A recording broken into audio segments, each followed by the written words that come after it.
The UFC owes a lot to Dana White, and you know without him, the UFC wouldn't be what it is today. Being at the helm of the world's biggest MMA promotion, it's like a bag of tough calls every single day. From sorting out fights to dealing with all the drama and feuds, Dana's always in the thick of it. And let me tell you, he's not one to back down easily. He sticks to his guns, whether it's a good move or not. But man, he might have just made his biggest mistake ever with this one. Dana White is like the heart and soul of the UFC. Without him, it wouldn't be the powerhouse it is today. You gotta hand it to the bald guy. His energy and charisma kept the whole thing going even through the toughest times. And let's not forget, it's not just about Dana. The fighters are the real stars here. He's worked with so many, from the absolute legends to, well, let's say the not so great ones. But the truth is that he's had some big-time beef with big-name fighters like Jon Jones, Tito Ortiz, Demetrius Johnson, and Randy Couture.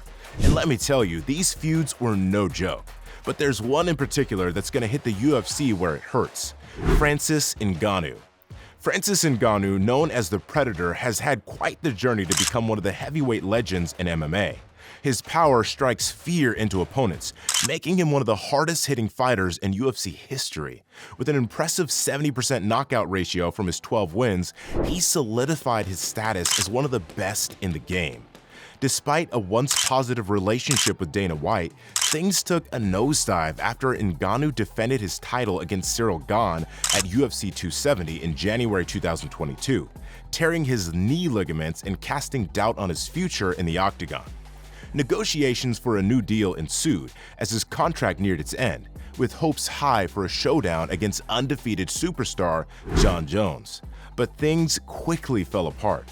Before his bout with Ciryl Gane in 2022, Ngannou started pushing for better pay and working conditions for UFC fighters. Now, talking about fighter pay and benefits with UFC President Dana White is like walking on eggshells. It's super sensitive.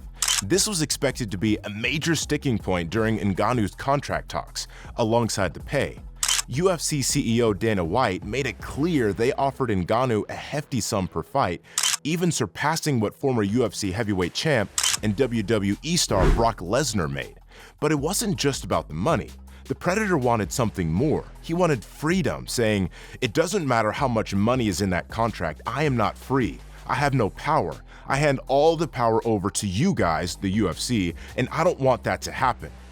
Freedom for Ngannou meant more than just in-cage sponsorships. It was about his pay too. He'd been in a tussle with the UFC over his earnings, even looking into opportunities outside the UFC before settling on a new deal. The champ wanted to dip his toes into the boxing ring, asking for a clause that would let him take on lucrative boxing gigs alongside his UFC commitments. He had his sights set on fights with big names like Tyson Fury, which could have scored him millions, a far cry from the $600,000 he made in his last fight against Ciryl Gane. But here's the twist. The UFC came back with the biggest heavyweight contract ever seen, offering him nearly 10 times what he made in his last fight to sign on the dotted line. They even pitched a deal worth around $8 million for a showdown with Jon Jones. However, they drew the line at his boxing dreams. Dana White and the UFC bigwigs thought Ngannou's requests were just too out there. So when the UFC turned down his terms, Ngannou made a gutsy move. He walked away from the promotion. Not only was he one of the UFC's top stars, but he was also the reigning heavyweight champ and had to be stripped of his title. At the time of his departure, Ngannou spilled the beans in an interview with Ariel Helwani, revealing he'd pushed for better health insurance and sponsorships for fighters during negotiations. But the UFC shut him down, insisting he wouldn't find the kind of cash they were offering anywhere else. After talks went south, Ngannou's relationship with Dana White hit rock bottom. White slammed the door shut on any chance of reconciliation, saying, "Yeah, I never say never, but I'll give you a never on that one. Yeah, we tried." But Ngannou wasted no time proving White wrong. Just a few months after parting ways with the UFC, he inked a deal with PFL. Under this new gig, Ngannou's raking in big bucks. We're talking a high 7-figure purse for each fight, with his opponents guaranteed a fat paycheck too. Plus, he's gotten the freedom to dip his toes in boxing outside the promotion. Not to mention, he's been named chairman and equity owner of PFL Africa, as well as landing a spot on the PFL's Global Advisory Board. PFL's got big plans for Ngannou, aiming to capitalize on his star power and MMA expertise to conquer the African market. But that's not all. Ngannou shook the world when he snagged a fight with none other than the reigning WBC heavyweight champ, Tyson Fury. On October 28th, Ngannou stepped into the boxing ring against Fury, and boy, did he turn heads. What many thought would be a one-sided affair turned out to be a nail-biter.